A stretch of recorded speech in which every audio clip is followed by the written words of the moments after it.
Hello, everyone. It's Sunday once again. It's now 2 o'clock in the UK and 10 o'clock in Manila and 6 p.m. in Dubai. I always like to like include another city when I do my Ask the Jama show because at least um, there's always lots of Filipinos are all over the world. So I just wanted to include Dubai for this week. And also, I hope that you're all having a great weekend.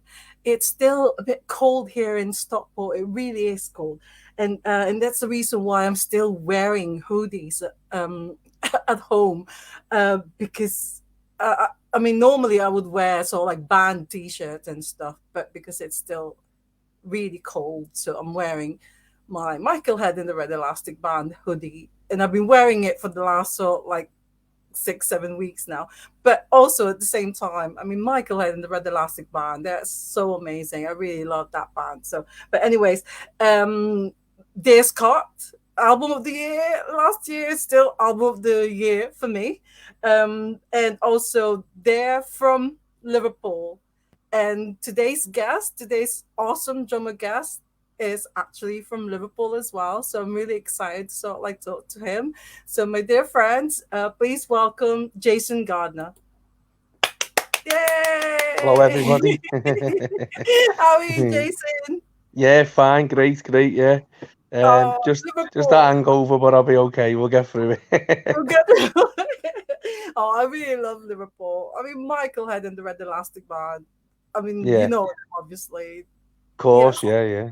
yes. Because Jumper sometimes says it all, doesn't it? yeah. Well, sometimes I go to Liverpool. I still find it baffling when you speak to sort of like Liverpudlians, and then you say that Michael Head or Mick Head, and then it's like who's that? And I was like, no way, you've got to know Mick Head. You're from Liverpool, Yeah. so He's very a really good music writer, to be fair. So I think he's had his fair share. I mean, I only got into him probably last few years of the stuff he was doing. I didn't really know a great deal, and it was just sort of someone that was shown to me out the blue. So yeah, I listened to it, and then I started really getting into his stuff. As I say, his lyric writing is just amazing. Do you know what I mean? yeah, As many Liverpool bands, they deliver they really good do. lyrics and really good Yeah, outputs of tunes or songs that that shows you what Liverpool's about. You know what I mean? So yeah, yeah. Well, what's the weather like there at the moment? Because it's still really cold. um, yeah, it's cold, damp. It's not raining at the moment, but Yeah, it's picked up a little bit from this morning. It was proper cold this morning. Like when you got up this morning, it was enough to go. Yeah, we're just waiting for the weather to change really to Feb, March, get a bit better, get a bit pick up a bit warmer. You know what I mean? But it's the rain. If it's not raining, it's okay, isn't it? So yeah. It was snowing last week, wasn't it? yeah, It yeah. was. It wasn't a It good was week last week or the no. couple of weeks before with Christmas and the ice and the snow, and it was just horrendous. But again, only lasted a couple of days and it was done, dusted and over, and we've moved on from that. You know what I mean? So the bit Yeah. of rain is better than snow and ice. I think if you look at it. Well, I can't wait for spring and summer as well. Yeah, Definitely summer. But hot weather and anyway, sun. yeah. Well, the last time I saw you, you were supporting cold water swimmers in Yeah, Manchester, the yeah, Lions that's Den. right. Yeah. And I actually saw like that was the first time that I've seen Soul Shaker, and I will never forget that one because you gave me drumsticks, and I'm like, oh my god. Because it's always nice to get these sort of like memorabilia or souvenirs, especially from drummers like yourself. So I was really pleased about that. Thank you so much. Thank you so much Yeah, for no it. worries. Yeah, that's what we're Yeah, about. Anything that someone can have, they'll remember something by, or there's a reason behind it. Do you know what I mean? yeah, Um, as I've had many gigs, even small pub gigs and stuff before, where people have like have snapsticks and he's like, can I have it? Can you sign it? And I'm like, yeah, okay, no worries. And it's a bit strange, but hey, if it means something to somebody, then so be it. You know what I mean? If it's something that they can keep back, I mean, and speak to them. They might have grandkids, and many years ago, I remember watching this band, I remember watching this drummer, I remember watching, and he had snap sticks. These are the sticks I got off him. These are the things that you is why you're present to put yourself out there, isn't it? That's what you're there to do. Yeah. Yeah. Well, that's good. I was sort of like thinking that evening because Bowie was there. Yeah, Then I was Tony all like, Bowie. maybe it was Bowie was all like told you, give her a joystick. He's good manager, to be fair. He's for the small space of time that I've known Bowie over the couple of years and the bands he's managed before. I think we landed a really good sort of deal on our side with having him on our side because he's into the music game and he loves that side of things, which may then materialize, push you to a completely different level, or get you what the things you may need from being in a band. I think as well, and a good manager gets you that. Get you stuff that you never thought you'd ever play or do or go to, and that's the type of thing that we were looking for. I think, when he asked to do it, or we got in a conversation with it, we didn't know whether he would agree or he wouldn't agree. And to be fair, he literally come in with loads of ideas and like Yeah, yeah, um, stuff like that. I haven't seen him over Christmas, unfortunately, because everyone's been very busy. So I'm hoping to catch up in the next maybe week or so yeah. with them and where we're going forward this year, really. Oh, well, I'm gonna ask you about sort of like what's next with Soul Shaker, Yeah, of but course, yeah. um, yeah, but first I've got to welcome you to Ask the Drummer. So episode 67 is all about you, Jason Gardner. So you're born and raised in Liverpool. Yep. Yeah. So Um, what I would like to ask you is, what is it about Liverpool that it just produce such amazing music and such talented musicians as well? What is it about? What is it about yeah. Liverpool? What I, is I, I think Liverpool itself, I mean, that people perspective of Liverpool's, everyone has a different perspective from every city. Everybody who comes here said that they've come here and they've always enjoyed coming here for many things. If it's not the music, it's the sightseeing, it's the history behind it. For me, born and bred in Iton, and then and growing up through Liverpool through me all my years, traveling to the docks and seeing that completely change over the last generation of years, and the differences to what comes in now, and how we've become a really big port again, just shows that people want to come here because they like the fun, the factors, the seeing the things, the people who are here, the how people are in Liverpool. They're always willing to give back to someone else. The kind, they're the things I see as a person who lives in Liverpool, Yeah, and always found it. And I think the same again. The music for Liverpool has always been. It doesn't matter what you watch, even if it was a cover band, you're always going to get a really good cover band. If you and you'll always be entertained. You're always going to get a really good guitarist, an acoustic player who plays just yeah, on his own. You're always going to get so many fantastic bands who write music in Liverpool, and I think sometimes it gets missed. We miss, or people like the record companies and that don't really look at it that way because they want the one hit wonders, and unfortunately, bands are not about that. Bands are about presence, playing, yeah, enjoyment, fulfilling people's dreams. People wanting to be there. So I think it's always had a character, and I think every city has that character. But there's something about it. There's something that always makes it what it yeah, is. yeah, Liverpool has just got so many things that why people want to come here. There's, as yeah, I say, from the docks to the Cavern Club, which from the Beatles, what was here in the past and present, to the music that is going on today, for the people's kindness, generosity and nice people. They're not. We're always yeah. willing to give back to someone else. You know what I mean? Yeah, because there's quite a lot of musicians as well. They sort of like they go there just Yeah, maybe to do some recording or visit, and then they yeah. stay.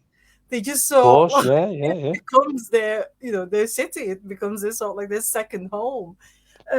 But have you always been into music when you were sort of like growing up in Liverpool? Yeah, it's a mad story to be fair for me because um I think without Carl being in the band with me, and without Carl growing up with me through school and stuff, because he was really into music when he was younger. When he first started in school, and I met him in school, I wasn't allowed to do music, unfortunately, for being quite naughty. But as I grew older, I wanted to do music. I'd seen it, and I was like, I couldn't do it through school. And I think what had happened is where Carl was already in a band when even very young, when he was in the Crescent, and Joey was a drummer.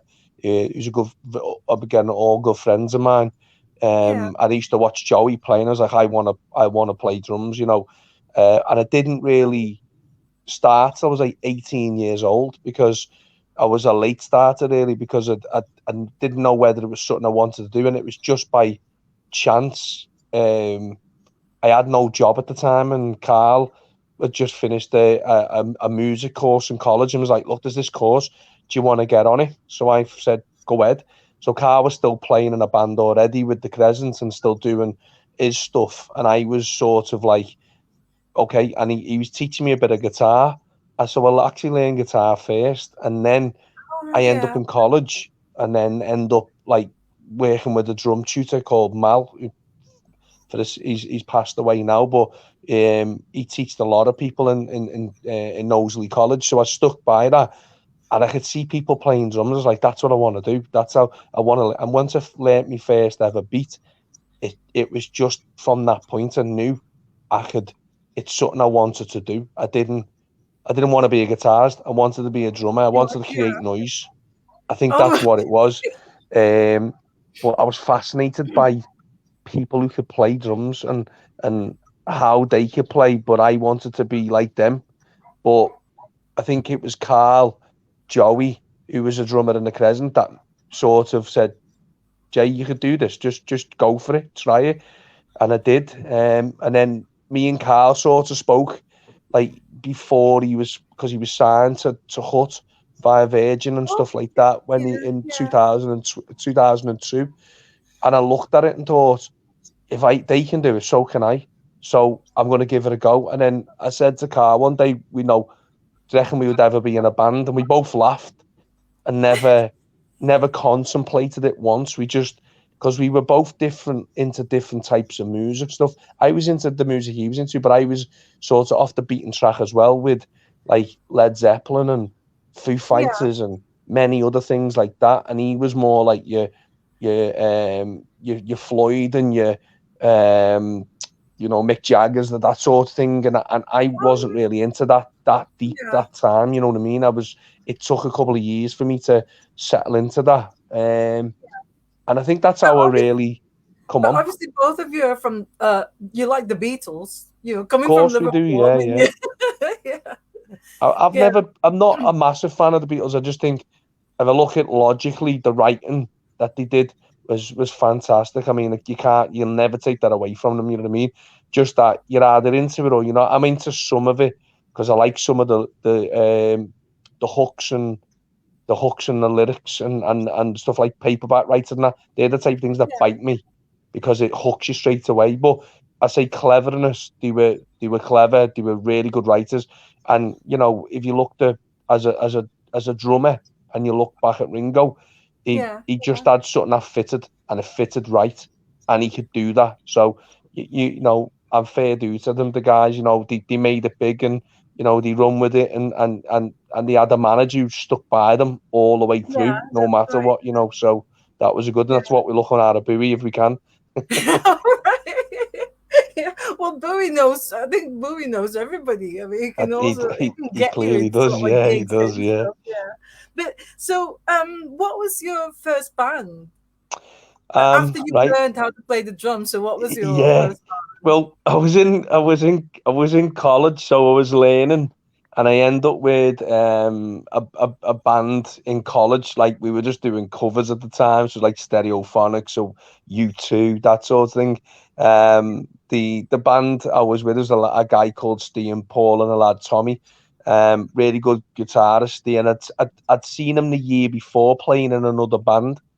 So we just sort of all met in this music class, and we're like, let's get a band together. So we Yeah. just started doing covers, and really it was a learning curve to learn how to record and sort of, but we weren't really writing anything for ourselves, but we were just doing covers. So Oh, it right. Yeah. Yeah.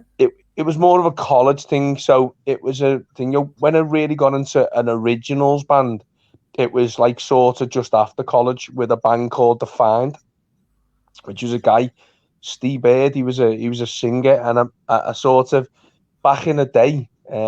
Many musicians will understand this.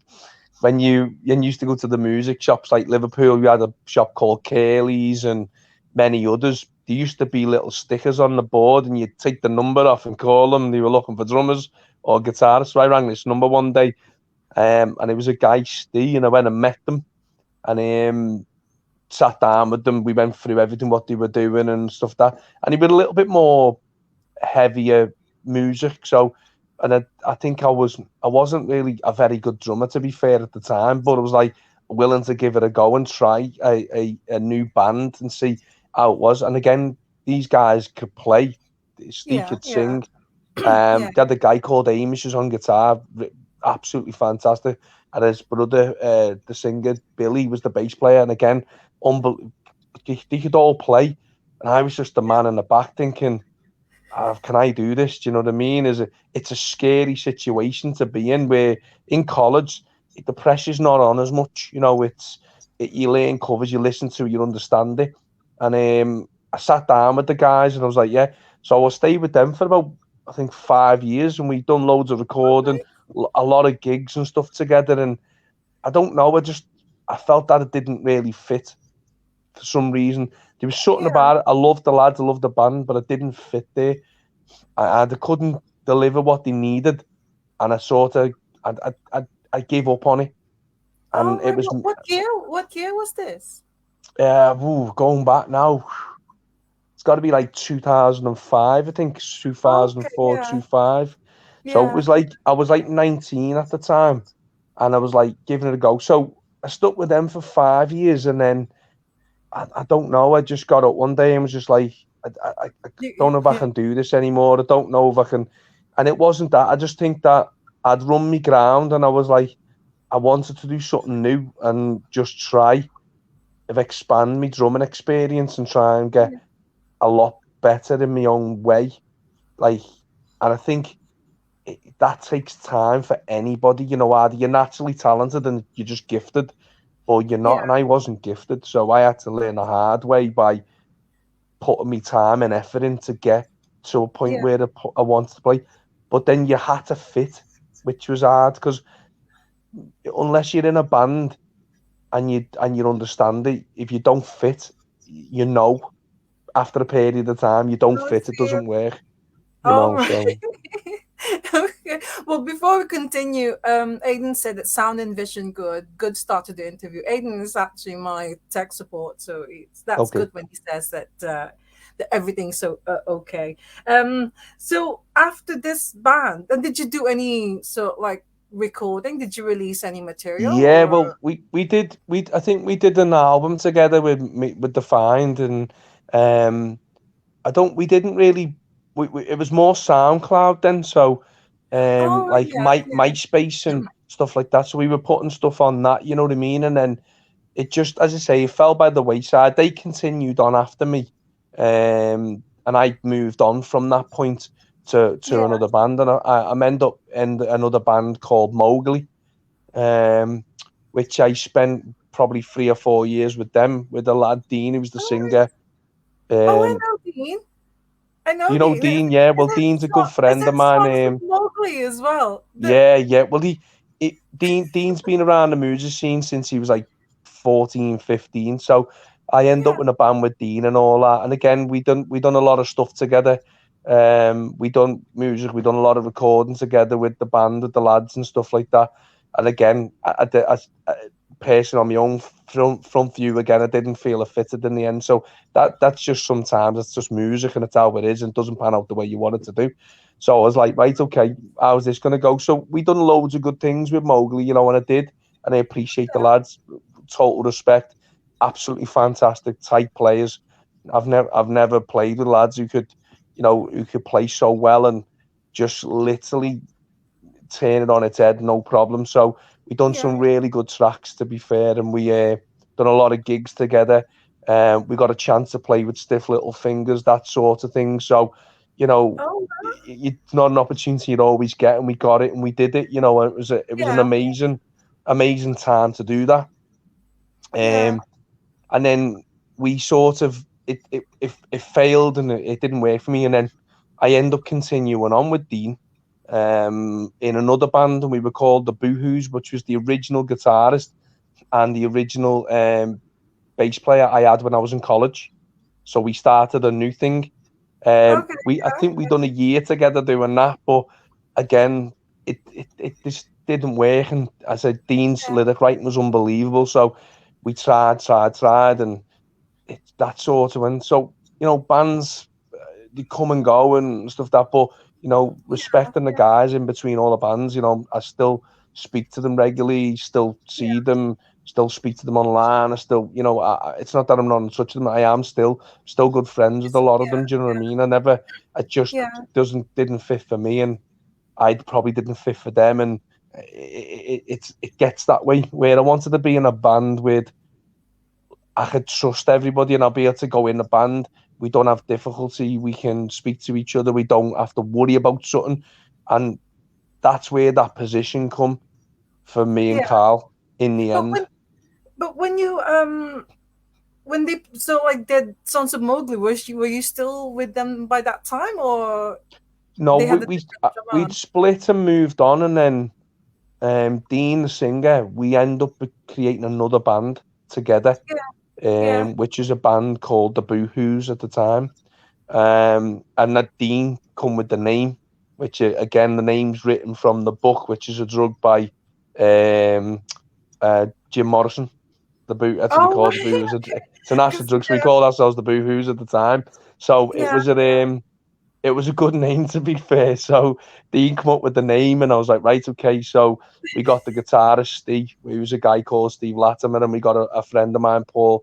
And they came in. He was a guitarist, bass player, and Dean could play acoustic anyway, as well. So we just literally went in a room, jammed it out for a full day, see what would we get out of anything. Anything we may have had yeah. ideas with.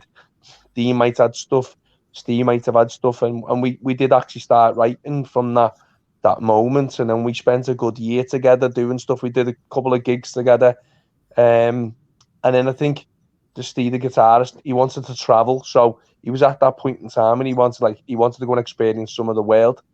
Oh, So is we he? were like, Yeah, okay. So he left, and we were like, I don't think there's any point of chasing for more people, and we sort yeah, of parked it, went our ways. Dean then continued on. I said we're still friends today. He yeah. Because I continued on, and then he got Mowgli back together as yeah, the yeah. original guitarist and stuff. So with Mark and that, yeah. So all all good there. And the same, we do still speak regularly. He does his own stuff, as his own I think music stuff as DJs well. does. So Yeah, that's right. Yeah, because I remember seeing Sons of Mowgli in Liverpool. I think it's Leaf on Bold Street, in yes, 2020 before the pandemic, yeah. before lockdown. They're Yeah, so yeah. That like they've one got of the the girl and that now who's the plays the yeah, violin and yeah, stuff like that. She's really, really good, to be fair. And as I say, um, Dean's an amazing lyric writer, and he always will be. Do you know what I mean? He writes so he's quite poetic as well. So if you look at his stuff or listen to his stuff, and even when I still listen back to some of the stuff we did years ago, me and Dean, and the bands we've both been in, and I've yeah, listened to it and thought, you know what, we did so much good stuff that we didn't praise ourselves enough. We were kicking ourselves too much to worry about where we were going to be in the next couple of yeah, years, what we wanted out of it, being, signed to labels and stuff like that. We didn't understand what we were really implementally getting from it. And I think it took me many more years to understand that chasing a dream that I yeah, wasn't really going to get anything from. I was just like, right. And then I thought, I want to just enjoy being in yeah, a band. I want to yeah, enjoy yeah, playing. I want to feel that I go to a gig and I've had a good gig, walk away with the excitement still when you're traveling home, going, what a gig, what a place to be. And that yeah. was what I wanted. And then it took a long time to get to that. And then as I say, coming to the car situation, it sort of fitted at the very right time when I finished the Boohoo's. It was he was doing stuff on his own car with the which he was originally a lead guitarist, but become a lyric writer and a singer plus a an acoustic player at the time. And he was like, "We'll meet up and we'll Yeah. discuss it and we'll look at something." So that becomes a whole new story and chapter as well. So, but it's something we can discuss. Like But it's is that the beginning of Soul Shaker then? no, it was the beginning of we were called the In by Ones way before Soul Shaker. Soul Shaker's name only changed over the last year, um, after lockdown sort of thing. Yeah, yeah, I think we wanted to rebrand the name. That was the plan, not to change what we do, but to rebrand, but then maybe move the music in a different direction. So we were In by Ones way before that. So right. we were literally started in a small pub, where we had the practice room in the back room. Yeah, And we've got a song called The Pub, which is based on the pub itself, which was in Prescott in Merseyside. And the pub we used to always go to and practicing, we sort of got a really big fan base from it. And everywhere we went, they all come. They came on double oh decker buses. yeah, yeah, We done so many. We done things that were like people who were signed would be doing. We were doing that as a group at the time. But back to the story of how the same thing the In by Ones began was when Carl finished the Crescent, many years later. Um, he didn't know what he was going to do, whether he was going to continue in bands or or create his own. And I said he was never yeah. a lyric writer, nor was he a singer.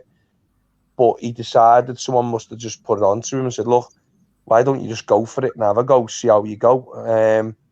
And we met back up many years on after going to a friend's birthday party, and he had a bass player who was with him, and Barry was in a band who was with him, but I didn't know Barry, but I knew Barry's partner from school when me and Carl went to school. All So right, I yeah, yeah, hadn't seen them for years.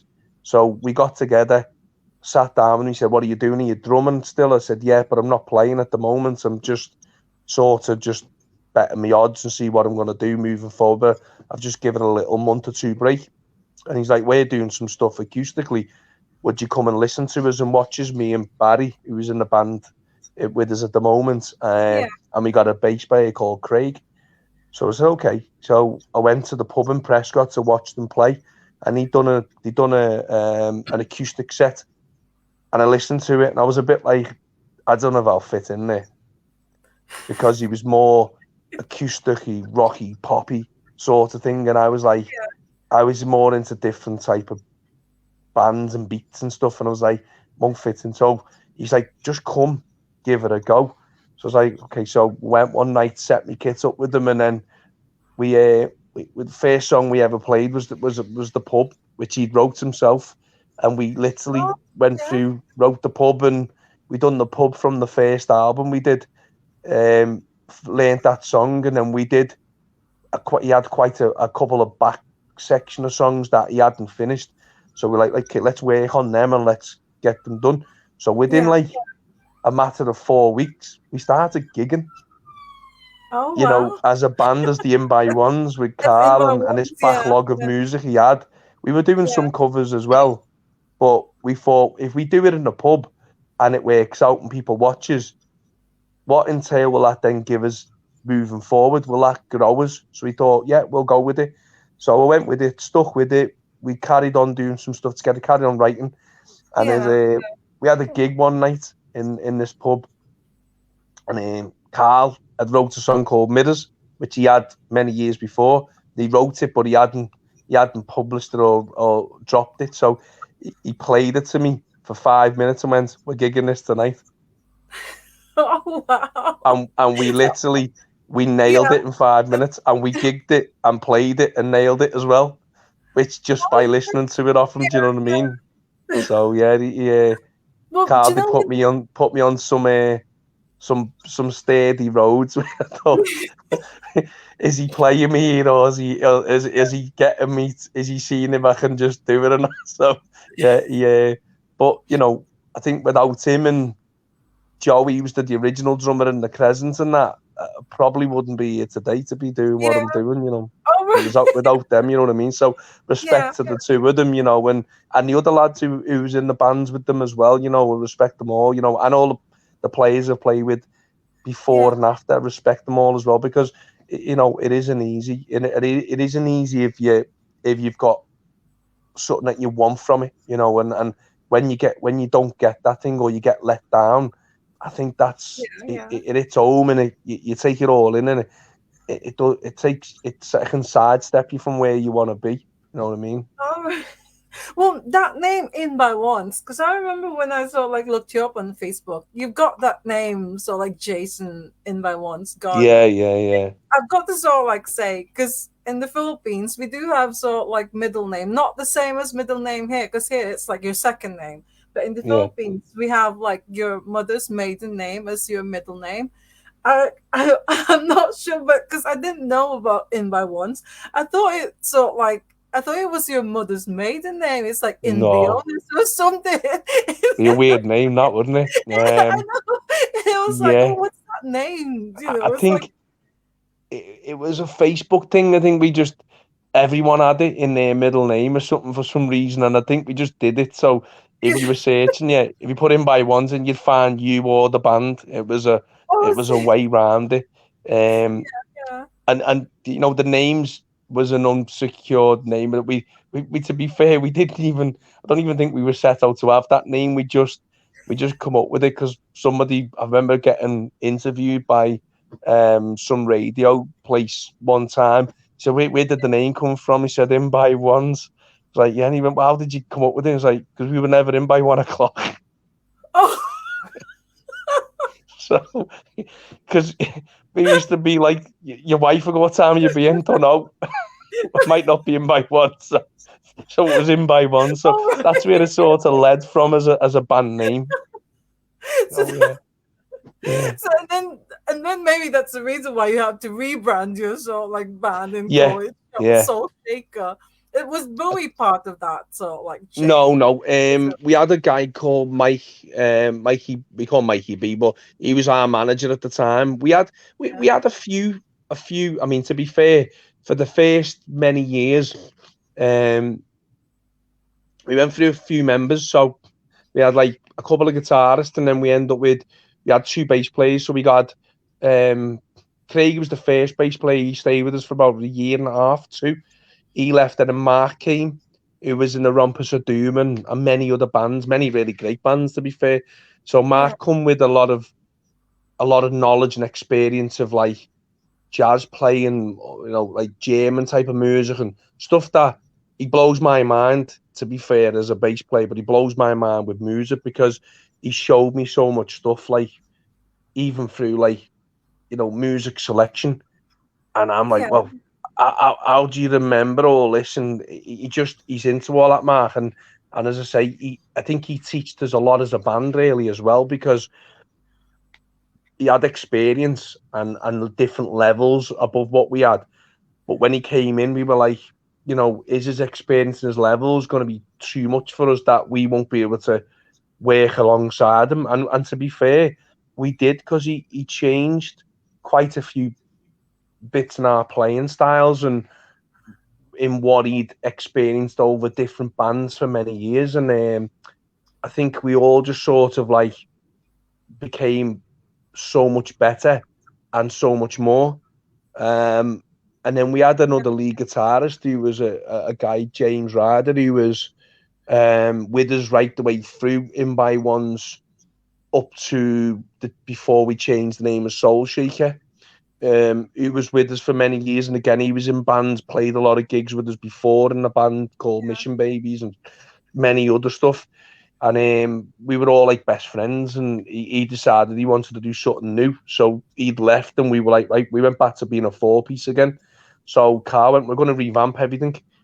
So with COVID and that, we couldn't see each other, so it was a bit hard because we couldn't do what we wanted to do. So Yeah. Carl started writing again on his own in the house and decided, right, I'm going to choose a different way for the band. We're going to go a different direction. So he sent us a couple of WhatsApp message tracks of what he'd been Yeah. playing, and we listened to it. And we were like, okay, I don't know if this is going to work enough for us for what we were doing as the In by Ones, then become Soul Shakers. So he went changing the name and thinking about this, we're going to rebrand and all that. But at the time, we didn't know whether, because of COVID, when it was all going to end. We're like, when are we going to be able to get back Yeah. together? It's When are we going to be able to play again? And you know, for 2 years we couldn't do hardly any. We couldn't do anything really. Just I think we were like, are we going to pack it in? Are we going to stop? Are we going to? And I think I had my own minds like, is it? Are we? Is it any? Are we going to continue on now? Because James had left, and I was like, we're going to a completely different direction. Is it going to work for us? And we just hold it in, and we got back in again once we could practice again. We got yeah. back in again. We started writing, and then we just, I don't know, we started the full new album, getting that done, and then we were like, right, we're gonna do a couple of odd gigs and see how it pans out. What was good about it? What do we need to change on it? Where do we? And that's music in general. You've got to throw stuff in the mix to see whether it's gonna work for you, or Yeah. whether the bands or the people are gonna enjoy it. So Carl, as I said, switched back from acoustic back to electric guitar, which he used to originally play in the Crescent as a lead player. And then Barry went from acoustic back to electric guitar. So we started putting the electric theme back on with, Yeah. instead of having the acoustic feel all the time, which we had. And again, it took a little bit of working, and then Yeah. it sort of, I don't know, it fell into place after maybe 2 or 3 months of where we were going to be with it. To near enough finishing another album, which we're still working on at the moment, waiting to get the last bits done and maybe one more or two tracks onto it. And then start getting that released after we'd already done two albums before as the In by Ones. So we'd already put them out on like YouTube's and Spotify's and many other Yeah. things. We were doing a lot of like TV stuff, Liverpool Bay TV. We doing a lot of Oh, gigs with big bands. We were yeah. doing, Yeah. we were doing a lot already, but there was still something missing that we just needed to do.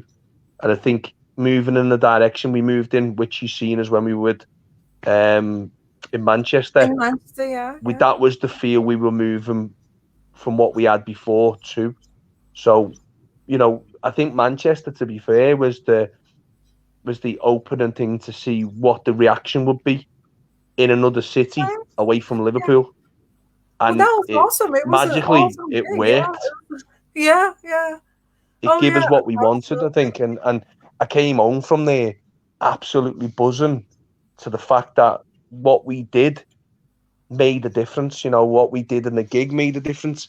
I mean, Christmas probably hasn't helped to finish the album, but we will be back onto it shortly. And as I say, Bowie's going to be knocking down the doors shortly for what's in Well, line this year, because he's got so many plans, so many things, so many gigs up lined up. yeah. We've got to be ready for them. So I think um, probably this part of this week or something, we'll all have a chat where what's next. So I Yeah. think that's Well, for where we are. I think as a yeah. band, but what Carl brings to it as well is a different dimension. Now from what he used to be. He's Yeah. Carl's a talented lad. He's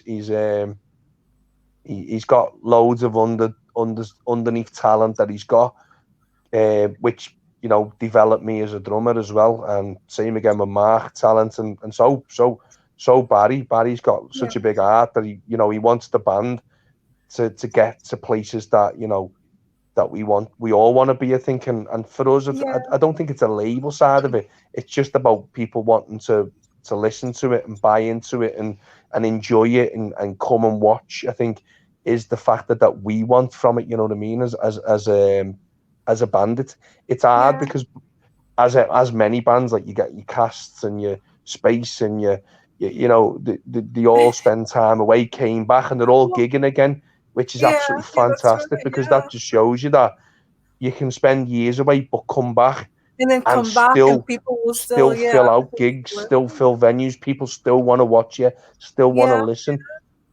It's just that's an amazing thing to yeah. see. Do you know what I mean? Well, having Bowie as your manager, maybe we can expect to see you at Shine On. I mean, Bowie. So like, I always thought like it's almost synonymous to Shine On. If you're going to Shine On, you expect to see Bowie there. So having him as Yeah, a manager, hopefully, can put you there of course. on the Yeah, yeah. bill. Yeah, I that would be think great.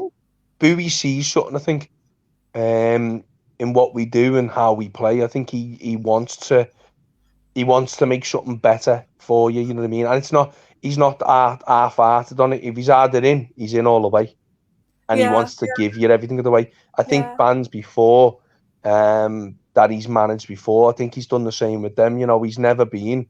I think he's always in all the way with them, no matter what. He's into yeah, the day it finishes, and that's it. You know what I mean? But I think you've got to give back as well. So I think at the moment, because we don't know what this year is going to bring because of last year, it was just getting everything out where we needed to be, what we need to do, a couple of gigs, getting ready, and in 2023, what's the focus this year? What Bowie's going to deliver for us this year, gig wise? I mean, he's named quite a few big gigs, to be fair, that he knows that we will be on. We will be playing it. I think K Festival's one of the ones in Wales. I think we will yeah. be on that this year as well. So, Oh, when you be brilliant. playing amongst some of the big, some of the bigger bands like your Cast, your Spaces, maybe the Zootons and many, many, many others who from Yeah, Liverpool who'll be on that set if when it all gets set out properly. But, if you're getting that you're getting them type of gigs and you're doing it, then your manager's getting you if something's going right and not wrong. So I think he's put his heart on his sleeve and wants us to become something better and bigger. So and again, we've got to back him all the way, no matter what. yeah, of course. We've Yeah, got to be yeah, in there.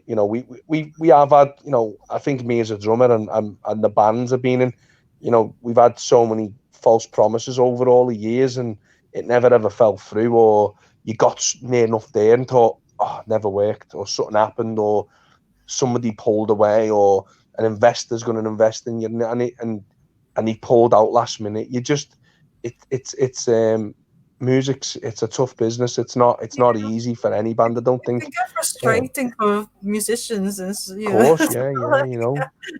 Yeah, All the bands in the, as I say, every band in the world have gone through something financially, or they've gone through, breakups and re got back together, and many many things like that. And as I say, but then you meet so many people on the scene who have have got full support behind you, and they're in bands themselves. Or you've learned something from them that. I always say to young bands now, because young bands get frustrated that they're not getting something from the market quite quick.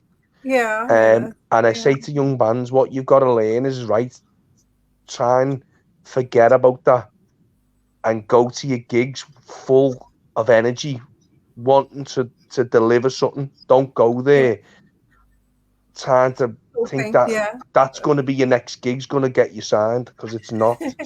It may do, it may not. You might have been in the right place, right time. I don't know.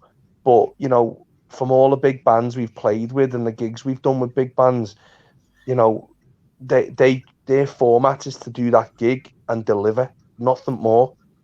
yeah, yeah, Everything and else not behind expect it too is much. Yeah, that's not another expect day, yeah, So I think yeah, young, and then you had promoters around, like not just Liverpool, I think all over the UK.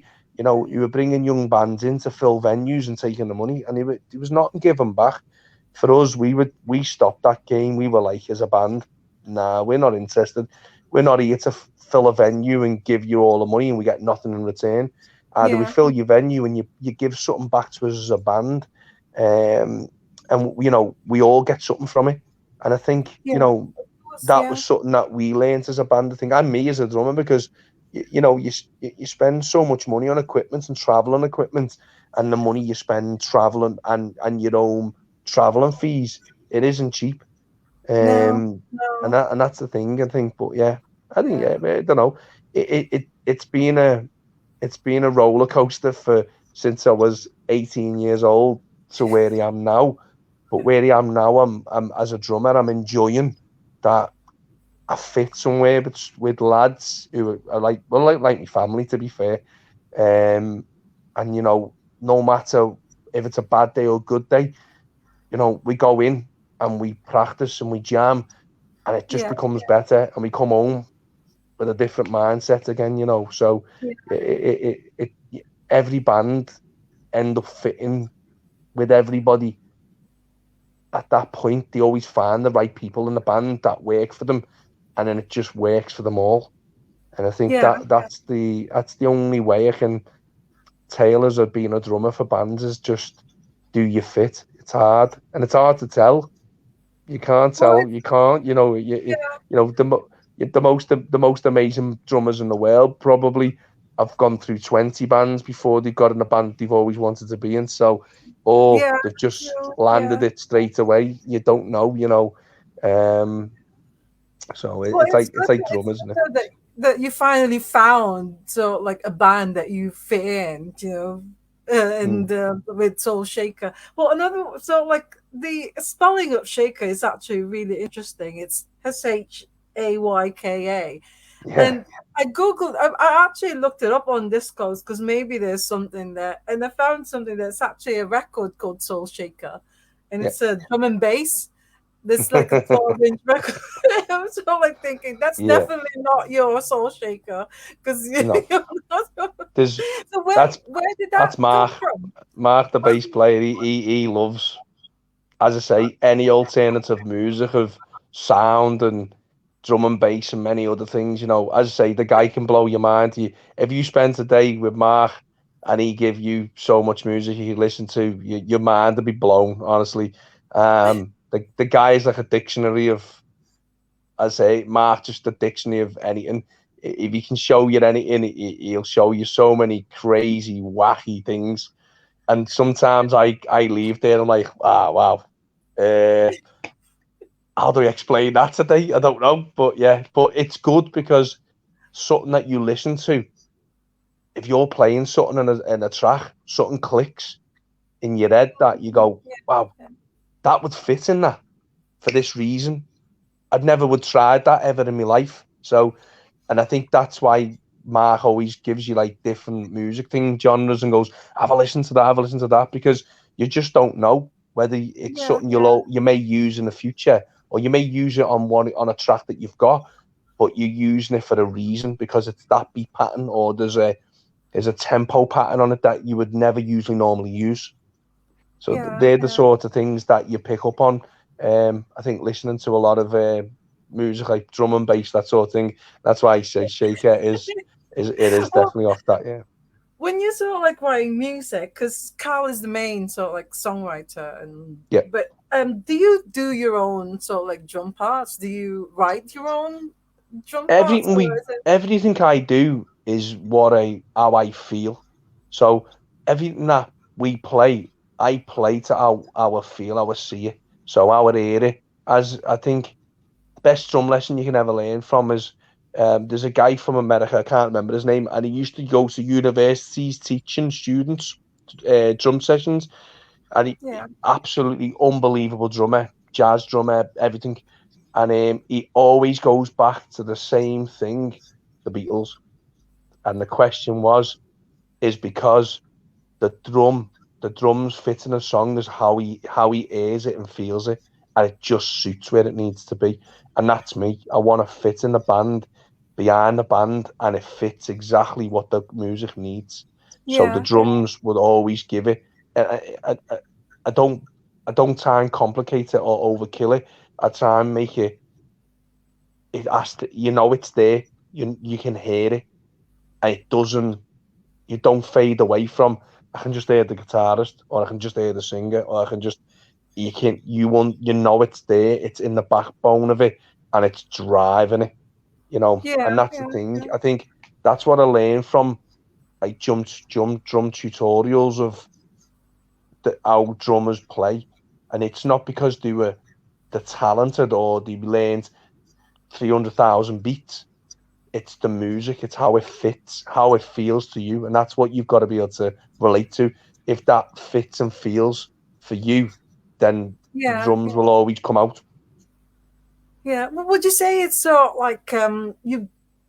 Well, it's got to be in you. Like for a drummer, Yeah, it's got to be so like naturally in yourself. I mean, you can learn it. You can learn so like all these, like paradiddles and all that kind of yeah, thing. yeah. But it's got to be in yourself. It's got to be so like be able to, like you said, feel it in, you know. Yeah, Is that, I never grew up like 5, 6, 7, 8, 9, and 10 and thought, as I never really understood drums, never understood the music. I'd listened to music when In Excess was out, and going back many years ago, and I'd yeah, listened to it. And I knew it was there, but I did never think I'd be a drummer. I think being a drummer at the time, it, I just seen as I said, a guy called Mal in college playing, and I yeah, watched him and I thought, wow, he just stands out a mile. Wow, how does he do it? How does he learn? How does he know how to do that? And I think I asked him, I just said to him one day, listen, I want to be a drummer. And he just looked at me and was like, well, explain to me what's the reasons. I said, because what I see and what you're doing and how I feel that, could you teach me? And he went, okay. So he gave me a couple of lessons. And once I learned a beat, I think I got it from there. And then I was like, right, okay. And I wasn't very good. It took years to develop. And I still, every day you develop, you learn new stuff, you yeah, take new yeah, things. And it's like when you come in with new music, you don't know how it's going to sound. You don't know how it's what you hear to how it sounds later on. It's two completely different things. Um, and I think working with the band with the lads now, they give me the time to put my spin on it as well. oh So they'll yeah, they'll yeah, go, what do you reckon, Jay? Do you want to think, yo, what do you reckon that? What do you reckon? Do yeah, you try yeah, this, try that? And we'll try different things that are completely off the beaten track, and we'll try it and go, will it work? And there's a little story to one of our recordings we finished, which is Soul Shaker the track, which Barry the singer sings, yeah. which if you would have heard it in I think Manchester. the one you played in Manchester, that Soul Yes, Shaker. yes. So Yeah, that's right. Yeah, yeah, that track was originally like, no, I don't think we should use sticks. We were just debating so many things. We went one day, let's just try it with brushes and see, we'll tone it a bit and see how it sounds, because Barry's going to be singing it, so he wants to get his voice over, because the track lyrics are really something that you got to really listen to understand, and it's an amazing track to listen to.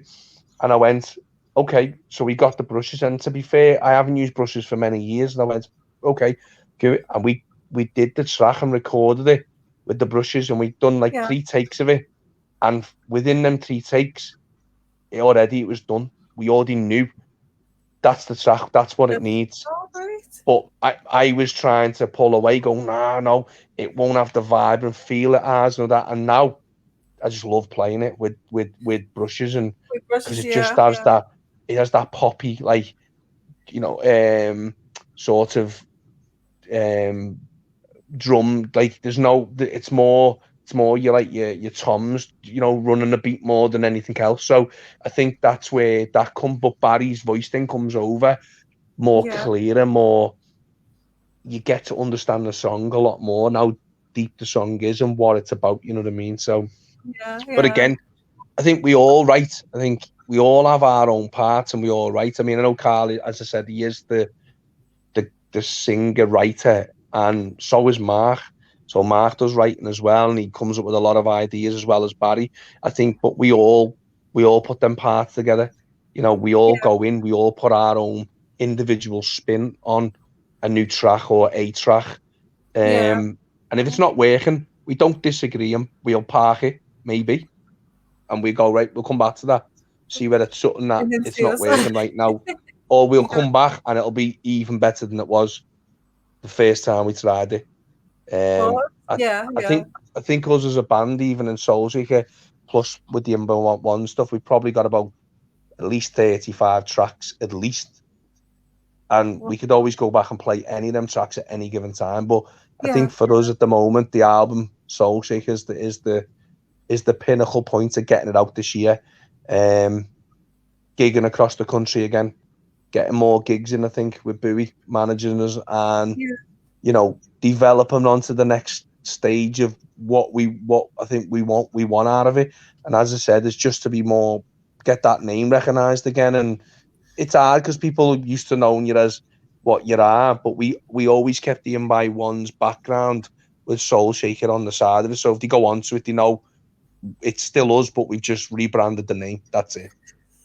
well, hopefully we'll get to see you again sometime well this year, and Yeah, yeah, I'm really definitely, yeah. looking forward because it seems like there's quite a lot going on. So like going Yeah, to be happening for the band, like gigs and album. Fingers crossed coming out this year. yeah, yeah, yeah, Um, definitely, yeah. but what I'm going to ask you is when you're not drumming, because the Lions Den gig was that the last one that you did with Yeah, Soul just Shaker? before the Christmas period, yeah, Yeah, we decided like, well, we went back into recording, so we were carrying on working on the tracks that we've already laid, and then we were ready to lay another two tracks, which will get done some part probably February, yeah, and then hopefully we get that album completely done, finished, and ready to start releasing.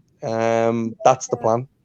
But when Um, you're not, yeah, when you're not drumming, so what takes up your time? So like, when you're where where um household, being a husband, working. Um, I don't know. I'm just one of them. I'm a hard working lad who just wants to support his family all the time, and you know see me friends, and as I say, Barry and Carl and all that are more like family to me in the band. To be fair, yeah, I probably see probably Barry more than Carl and Mark because they're always working away, but we're always sort of like, we're never away from the phone from each other. There's never a WhatsApp away. There's never, you know, we can't pick the phone up to each other at any given time. It's always been one of them. And I think I see them probably more than me really true friends that I've got who have met through other bands. I see them more than anything, but I think just work-life balance really of working, trying to develop my own company and try and work for the company I work for and be successful that way. But in the background, understand that I've still got my music that I yeah, still want to put out there with the guys. You know what I mean? So yeah, that's the full front. I mean, I'd love to make that my full-time job, but unfortunately, you, it doesn't always pay the bills. So as music's always been that way. I think for many yeah, successful bands, if they don't tour, they're not paying the bills. They've got a tour, and I said with COVID and that, it probably didn't help a lot of bands. And now you can, if you look out there now, look at all the gigs that are coming up. Look at all the more book people are booking things. More people want to get yeah, to Glastonbury now. More they've missed stuff that they've missed for 2 years. They just want to get to it again. They want to yeah, enjoy that feel and vibe of live music that gets you ticking when you're there. And yeah. you just something that you Well, want to do. Do you know what I mean? yeah, well, the other night I was sort of like saying that it seems to be there's so many gig clashes at the moment because like I go to a lot of gigs, but then Yeah. I mean, I think most bands now or quite a lot of bands wanted to just do it after the pandemic, after so like they just want Oh to be yeah. out there and play. So Bands are it's like, coming oh my back. god, so yeah, Yeah, that's even some of the old bands, they're coming back. They're right. coming Yeah, back. that's They've got a point to prove. They're coming back. People want to see them. Do you know what I mean? Who doesn't want to see like the likes of Cast? Who doesn't want to go and see the likes of Space Species you and know. Cat Everything? Who doesn't want to watch Michael Ed and stuff? Them nights you gotta. They're memorable nights. They're not. It's like Yeah, if someone said eventually if Oasis did get together, would you go and watch them? Clearly you would. of course. Yeah, You that's would, you would. It's just, it's yeah, music, isn't it? as long as it's not gonna cost you like sort of like £500 for a ticket or something, Yeah, it's I think okay. I think my only regret, I think with any band, I think I've never ever watched the Who, and All right, yeah, I've always wanted to, and I've just never did it. And I think if it comes up in maybe the next year or so, I'll be one I definitely you will want to go. one Yeah, watch because go and see. if once they retire. it's done. And as I say, I could list so many drummers when I've studied through the years, like Buddy Rich in big band. Then I watched like Chad Smith who's in the Chili Peppers. Then you watch someone like John Bonham who was in, and all these different drummers. They all have Yeah, something about them. They're yeah, crazy but talented, and they fit yeah, where they yeah, are in that band. That there's a reason why they're there. Do you know what I yeah. mean? And then you lose the late, Fingo Taylor just got a Foo Fighters. Who was Oh with yeah, Alanis Morissette and moves into the Foo Fighters again.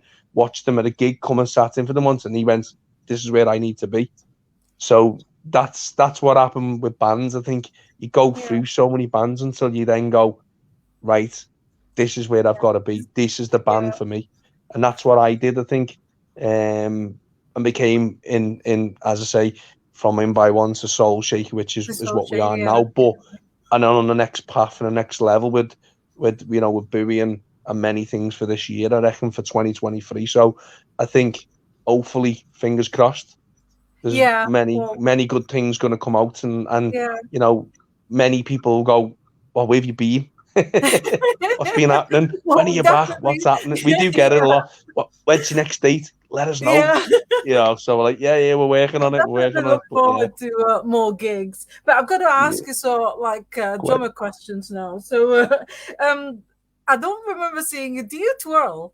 I think you do, don't you? I do now and It's then, so yeah. fun. Yeah, Yeah, now and then, yeah. Now and then. yeah. Is that something that you actually sort of like Yeah, doing? Not I not think, I mean, not really. there's drummers out there who can use trickery, and they're very, very good at it. But, you know, then if you drop a stick and you can't get a stick quick enough, it could become two different, two tricky situations. But hey, it happens. You snap sticks, you just grip another one, and you're away again. So Yeah, I'm not into trickery, but you can be done. Yeah, yeah. Well, what about drumming heroes? Because you mentioned so like Bonham and all those bands.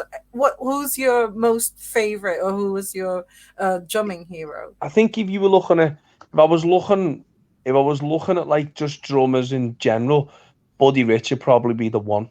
You know, he just he had something about him that when music was big band. Then, if you look back at big band at that point in time, you know he literally guided the band as the drummer. They Yeah, they yeah, waited for him to do his solos, and he'd be like, and you can see it in his eye when you watch him live, and just that little nod on his head to say, we're coming in now, we're coming in," and he bring them in, and they just knew, you know, for him to have that skill was just unbelievable. Do you know what I mean? And then John Bonham for me, I think, because I got introduced to John Bonham when I was about 24, 25 through Miguel's uncle, who was a big Led Zeppelin fan. And he went, watch this video. And I watched it. And it was John Bonham was on it. I yeah, was watching us playing. And I was like, just his skill and his timing was impeccable. Like, there's just timing that no one could ever redevelop. It was hard to do. And then as all the years come through, I mean, there was many, many, many drummers that have been like as I say, Chad Smith's probably a really good talented drummer as well. When I got that, and at the moment, I think the last really like the late drummers that I would say would have been Taylor, but I would say Zach Starkey is probably oh yeah, one of yeah, the one of the most skilled drummers I've seen for many many years. Because when I yeah. watched him when he was doing the stuff with the Who and that, and he was live, absolutely unbelievable. Do you know what I mean? And for him Oh to well, fill a gap that from when you watch Ginger Baker and that years ago, and them type of people, he can fill that gap. And it doesn't matter where he goes, if he's with Weller or he's with Oasis or he was with, the Who, he just fills the gap. it's just He yeah, yeah. understands it. It doesn't matter. Them different genres, he just fits into it. So I think in today's drumming, he's probably up there at the top at the moment with like loads of the late drummers who are no longer alive. You Yeah, know, you've got to base something on them and take bits of them away with you, and think, well, I could use that, or I could take a bit of that, or I can take a bit of that. Could could we use it? But then, as I said, drum and bass. You listen to some of that, like which you just mentioned before. yeah, The beat patterns are crazy. There's so many beat patterns, so many things that you could use, and I think jazz is probably a really skilled drumming.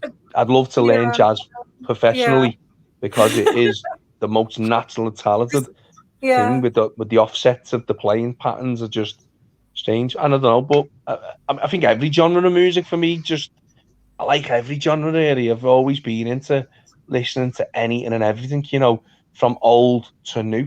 And I think even with nowadays with bands, there's bands out there that I don't think a lot of people have noticed. Not yet, anyway. yeah. Well, new bands. Well, yeah, yeah. So There's yeah, yeah. There's got um, a lot of yeah, yeah. we used to play with bands who were, who were just on the breaking point, and the nicest people you've ever met, and all that, and they were just driven for the success. They wanted the success, Oh yeah, and yeah, they will get it. They just gotta wait, and I think either they break before it gets to that point, and they don't get it, and then they split up and walk away, and which is stupid oh, it's a because shame. they were Yeah, it's so good at a shame. what they did. Yeah, But I say Liverpool band scene, like any, I think every city has a really good culture of band scene, and I think some of it gets missed, and yeah, some people don't watch it and support it enough. I don't think as well, which is a shame because yeah, you know live music should if you go to a yeah. DJ set, you're there because you like what they're doing. But if you watch a band, it actually thrives. You can feel something that a Yeah, band's giving it's back to true. you. Yeah, yeah, yeah. So, But I find that Liverpool is actually there's a community there that people that support new bands and they support oh each yeah, other and stuff. of course, yeah, Which is I think that's the reason why a lot of these sort of like new bands or young bands, it's almost like they already have an audience there, so yeah, it's easier for them to sort of like show what they can do and things. So yeah. it's not, yeah, I because I always say, and I think it has done many many years. I think band music sort of it comes round again. So you know band music, like for bands like you watch go back to like Coldplays and stuff like that. When they at that era, it was all about band music, and then it sort of spun off, and then it went into singers and pop oh music, and then yeah, again, I think the genre comes back round again, and then all the bands start coming back again, and all the playing starts coming back, and all that because people get on board and listening to that backtracked singer or that and I think that's what happens eventually. I think bands do come back around, but I think Liverpool City's musical writing skills and style and the bands just have something different, yeah, but that's true. it's Yeah, something weird, something special in itself to for venues and the venues. Some venues in Liverpool have got like big support for the bands as well, so they want to support the bands so they know when they're coming and they're playing, they have an excitement about wanting to go and play there, not just yeah, it's another band. A venue. I think the venue means a lot as well to like even myself. What when you go in there, what's the sound going to be like? Is the sound guy okay to get on with? Can you speak to him? Is he moody? When is he going to be? Is he going to want to work with you, or is he? You just don't know. So I think I learned something from Manchester. I think was um, the young lads who were playing. They were worried about the sound equipment. I said, "No, what lads, just get on and play and enjoy just do, it." yeah, yeah, And he just yeah. looked at me and he was like, I think he was taken back. I went, wait, and he went, well, I need the sound check and I need 35 minutes. I went, oh, we don't need none of that. We're past that. We're done. We just want to get on, play, enjoy it. If the sound guy's good enough, he knows what he's doing. Don't you worry Yeah, about him. yeah, And that's the way yeah. I look at it. Yeah, I mean, I really like going to Liverpool because it's always so like vibrant. It's really nice. And next week I'm actually going to, there's like independent venue music week or something like that. So I'm gonna be back in Okay. Liverpool next week. Go to Phase One because Phase One is a really really good venue. So be seeing another young band there called Bright Town. I don't know if you've heard of them, but they're I have, yeah. yeah, Bright Town. There's more venues starting to come out again in Liverpool now. So more venues are looking for bands. More like venues are looking for acoustic acts. More venues are looking they are looking for. Even like I've seen loads of stuff getting posted recently on the Liverpool musical post stuff where they're posting like, you come down on a Thursday. There's a kit set up. If you want to come in your band, just want to come and just jump up and get up and do it. Just come and do it. And you're like, sometimes, you know what? You should. I think us as well. We should just do that every now and Just out the do blue. that Just one. go out, Yeah, yeah, that's just right. turn up somewhere and just do a gig. Yeah, Because just off the cuff, we used to do it years ago in Southport. We ended up with a bit of a scene in Southport. We used to play a venue up there, a guy called Dan, and we literally used to turn up on a Thursday and just play. And all like, right. no one knew us. We just went Yeah, there and played, and we played, yeah. but it was good because at the end of people like, wow, are you playing next week? We were like, no, we just saying to play this week, and we got a following from that, a really big following where we were playing like the venues in Southport, and literally we're just packing the places out. So, sometimes you just got to get up and do that, and just Indeed, turn up at yeah, somewhere and just do a one-off, just to break the backbone of the music scene, and that I think most musicians have done that.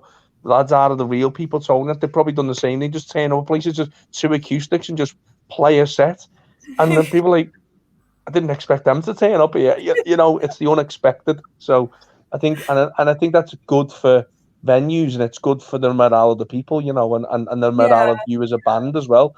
Um, but yeah, no, I think this year will be hopefully completely different of what we're doing right now. yeah. Well, being well, you're from Liverpool, and I know that Liverpool is famous for like Liverpoolians are famous for their brilliant sense of humor. Yeah. I haven't sort of like asked this question for quite a bit, for quite a long time now. But what's your favorite drummer joke? Ah, Because there's quite a lot of drummer jokes out there. So, I, what's your I most I haven't favorite? got a drummer joke as such, but I can remember. I remember being in a venue in Liverpool. I think if we go back, it might have been a Zanzibar. And I remember some fella coming up and he'd seen us. We were standing there talking and I got chatting away. And I don't, I don't. We. If you looked at us years ago, we just looked like a bunch of young, scary lads from Aiton, or we never dressed like a band. There was never none of that. And I remember we'd gone to this venue and we're playing. I think it was the Zanzibar. It might have been another venue, but we were in there. I think it was. And this guy comes to me and he went, say, "Yeah, what are you watching?" I said, "Oh, I'm in the band." And he just gave me a stern look and he went, "In the band?" I went, "Yeah, I'm the drummer." And he went, "You don't look like a drummer." I was like, "What's a drummer supposed to look like?" Long hair, greasy, Big Mac. And I was like, "You've got a different world in your mind." So I just burst out laughing, and he was like, "You better be as good as what you look like." So he watched us play, and to be fair, he become a fan. So it just tells you, doesn't it? People's perspective of what people should look like in a band is completely different to what's in the mind. So yeah, I know it is right, and that's probably one of the things that I've sort of stuck in my mind. You don't look like a drum, You do. so I don't know. Oh, well, good luck with the Soul Shaker. Well, and I'm sure Bowie will be able to sort like you get everything like sorted for you, the gigs and the album and everything. So I'm just gonna ask you one last question now. I mean, I think you've said it before that like it shows the need to be patient and if you want to succeed in the music industry and stuff. But what else can you sort of like advise the aspiring, especially drummers out there? What would be your sort of like best advice for them? I think there's a few points you can point out. You know, Try and be yourself. Definitely, just don't put an ego on your head. That's just no good. No band want egos. Um, Always listen to other people as well, especially people who are higher up in the music industry. Who have got different levels. Probably, you know, if I was, at one little point when we done a gig many years ago with the Lighthouse family in Manchester in the Ruby Lounge. as the in by ones, and their Yeah. session drummer was playing, and I got chatting away with him and all that, and he always said, you know what, just don't let people guide you wrong, because they might tell you one thing, but they might not have an understanding of it. If you're just going to be a drummer in a band, which I am as a session drummer and a session for many top bands, just enjoy it, live your life. Don't try and be something that you're not, and if you, and respect everybody in the band with each other. That's it, and don't let other people like venue entertainers or anyone try and rip you off. Don't get fed into that trellis of poison that, oh, come in, we can do this for you. And they're never going to give you it. It's just what they're telling you to your mindset. And I think it's the younger guys, generations now coming through in music. I think they need to then, as even bands, all of the people in the band, don't get fooled into something. Try and, you know, understand it first, because, or understand what the venue wants to give back to you, not what can you give them. I think, and I said any drummers as well, you know, ask the band members to help you carry your gear. That's one of the vital points of life, I think. Ask the band members to help you carry your gear. Because, when a guitarist has only got a guitar or a mic to carry, then, it's a different world, isn't it? Definitely. That's a good one, Ask the actually. band member. I should have gone back there. I should have stopped and said, just get the band members to help you carry all your gear. There you go. Yeah, put the fuel in the van. Well, Yeah, I've but other than not that, heard that before. That I think that's the best advice I've heard yeah. so far. I was just thinking anything, you know what? All the times I carried all my gear and nobody's helped me. How did that work out? How did everyone says, why did you become a drummer? I go, I don't know. I don't know. I don't even know why I'm carrying all this. I've seen a weight in that box there on its own. Oh, yeah. Craziness, craziness. I must be mad. Oh. Well, thank you so much, Jason. Thank you for saying yes to us, the drummer. And I'm really looking forward to seeing Soul Shaker again because I really enjoyed that gig in Manchester last year. So good luck with everything. And Thank I you. do hope, yeah, I do hope that I'll get to see you at Shine On Yeah, because surely. Yeah, I'm yeah. definitely going to Shine On this year. So We'll, so yeah, we'll, we'll, doing um, we'll, we'll, we'll, we will, we'll set something up, as I say. Once we can sit down and get Booby back in, and then just see what's on the agenda. To be fair, and get it moving, get it ready to go, and let's hit it again. And as I say, get the album out for people to listen to. That's the key for us at yeah, the moment. I think once the album's out and released, then people can listen to it, come and watch us, and enjoy it, and and just share the music. And as I say, and I with many bands, just watch, try and support as many bands as possible. Because it's not cheap for the band, and it's quite costly. So but the band just want to entertain you. So if everyone can show the support for not just Soul Shake, all Liverpool bands, all bands across the UK. Even just that going to watch them for £3, makes a massive difference yeah, to the band. To be fair, and what's yeah, £3 for a drink, or just to spend 30 minutes to watch a band, or maybe an hour, or even a night of music, and you might not have to spend a lot of money, but you might have watched three bands and thought, you know what, I've enjoyed my night. yeah, yeah, and buy the merch as well. Oh yeah, yeah. Well, yeah, Yeah, that's yeah, because that really helps. that's the That really next. Yeah, I helps, need to man. sort that. Yeah, need to get some t-shirts. Not done, I think, Yeah, ready. badges, stickers, and all those things. So Yeah, definitely. Yeah, it costs a lot of money in the end. Yeah. yeah. Well, thank you so much, Jason. I'm really, really glad that I finally got to talk to. Because when I go to a gig, I don't really get to speak to musicians and drummers and No. yeah. So thank you so much, and enjoy the rest of your weekend. Yep. And see you again. See you in Soul Shakers soon. Thank you. Nice All right. one. Thank See you. you Bye, again. Jason. Thank you. Bye Bye. bye. Bye. Bye. Oh, thank you so much, everyone. That was just so good. Um, yeah. like my tech support says, great conversation, great insights into the music industry as well, becoming, being in a band. So I'm really grateful that Jason's given his time to sort of like talk to us on Ask the Drummer. So yeah, that's it for this week. But do keep an eye out for next week's guest announcement post. I'll do it sometime tomorrow. It's gonna be a really next week is gonna be really really good. I'm really excited about it. But for now, enjoy the rest of your weekend. And as always, love music, love life, and love drummers. They're so awesome, amazing, and the coolest people on this planet. So I'll see you all next week. Bye for now. Bye.